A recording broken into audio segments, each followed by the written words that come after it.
Did you ever read, you ever heard of Zechariah Sitchin?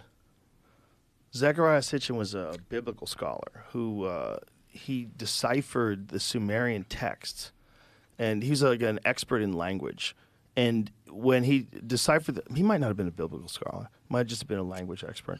But either way, he deciphered these texts and wrote these books about the real meaning behind everything they were saying. And he said that the reason why we are so fascinated with gold is that the Anunnaki literally would have us mine gold for them because they needed it to protect their atmosphere. So what they would do is take gold, which is a very rare in what it does.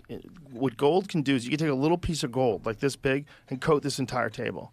It's real weird. Right. So you could turn into a fine dust, and they suspended this fine dust in their atmosphere to protect them from a degrading atmosphere because they were getting global warming or whatever. Everybody that was... He wrote about this in the 70s. It doesn't matter because everybody in Egypt knew it. Like, this is where the alchemy... Yeah, that's where it all originated. Right. Well, like, we don't even know what they knew. None of those people are saying, hey, I came up with this shit. They're saying... Right, somebody gave it to us. Somebody who came from this place here came and told us that this is how this goes and this is what this is worth. Yeah. Because I'm saying the people that were being abused in the mines going to get the diamonds, it wasn't like that for them. It was just them getting these rocks. And this crazy guy's going to pay a day's wages for us to gather rocks. Let's gather them. Right. You know, this is... But when you follow back, it's all about the information. And at the top of it, nobody's trying to claim it. Like, nobody's saying... Right, I invented this. Yeah. Yeah, that is wild. If imagine this, that's how we're getting most of our shit. Back-engineered stuff they leave for us. We have to figure it out, sort through it. The people that have alien technology, the people that do have an alien craft that they work on, what a weird reality you must live in. The whole rest of the world's got guessing. And you got this thing in front of you like, oh, it's real. We have one. I can show it to you. That's how everybody in Space Force will have to feel, right? Right, they must. How many of them you think see shit? I'm saying, how do you think Elon Musk really feels? Like, I don't think he's going to tell you. No, I'm saying in his head, can he still have a superhero? Or is he one of them?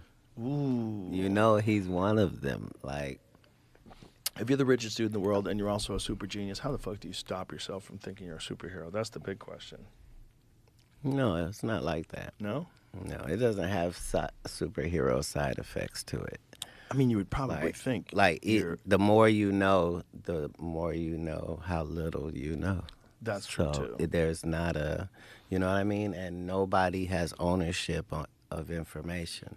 That's why reading books moves civilization. Because, like, when I said, like, you know, I read 3,000 books, people were like, yeah, right. But, you know, everything in life is about the environment it was grown in, the petri dish, right? So if I told you that from the time I was 8 to the time I was 12, I never celebrated any birthdays. I never went to a birthday party. I never had a Thanksgiving, a Christmas. I never trick-or-treated. I wasn't allowed to watch movies, and I wasn't allowed to watch TV. All I could do was read. If I told you that, then you would understand that for 8 hours a day, I got 8 hours, and I can read, and I love to read. And so I'm reading books that are 250, 200 pages, and it takes me about an hour to read one. So yeah, it takes you an hour to read 150 pages a day. Yeah, like all I'm doing is reading, because that's what. So I'm checking out 20 books. The limit at the library is 20 books at one time. So I'm going Monday, Wednesday, and Friday just because this is my thing. Like, so you're getting 60 books a week? minimum, because Really? yeah, because I'm reading more than that, because I still have religious books that I have to read. So How? understand this is pre-internet first. Right. So understand that in reading one thing that I'm reading, right? Right. This one thing that I'm reading is also requiring me to have this appendix book that is the source book that it's telling me it's getting these things from. And so I've got 4 books open at a time just for this one book. Like,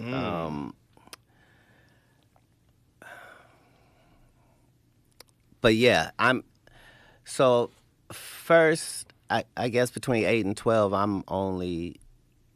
I can read classics and nonfiction. So I'm saying no novels or anything like that. I'm just reading like Time Life has like 1,800 of these individual books on all subjects of the world. And So you just spent most of your time reading? not most, all of it. All of your time reading. And then when did it That was my thing, because like I was able to be in each of these stories. You follow what I'm Right. saying? And I was getting so much information. Like half of those I probably had to write a 1-page report on after, you know. But yeah, that was my whole thing. And the numbers aren't even really accurate, because I read more than that. Because like sometimes, sometimes I would read something and I wouldn't get it. Like there was this classic book called Little Women that I probably read it 4 times because I just didn't. I didn't understand it, and I knew it was a classic, but I never read it. What's it about? Have you about read it, Jamie? some Little Women. As a kid, I just watched an episode of Curb where they were talking about it. What is this story Well, about? here's the thing. Sisters, I don't know. Yeah, right. Like 4 sisters think Okay. that, okay? But they had money and an incredible circumstance. But the thing was, I didn't have any sisters, so I didn't have anything to pull from, and I didn't have women in my life like that. So, yeah, a lot of things I would have to read multiple times for me to get. Right, to try to think how they thought. Right. Well, yeah, like.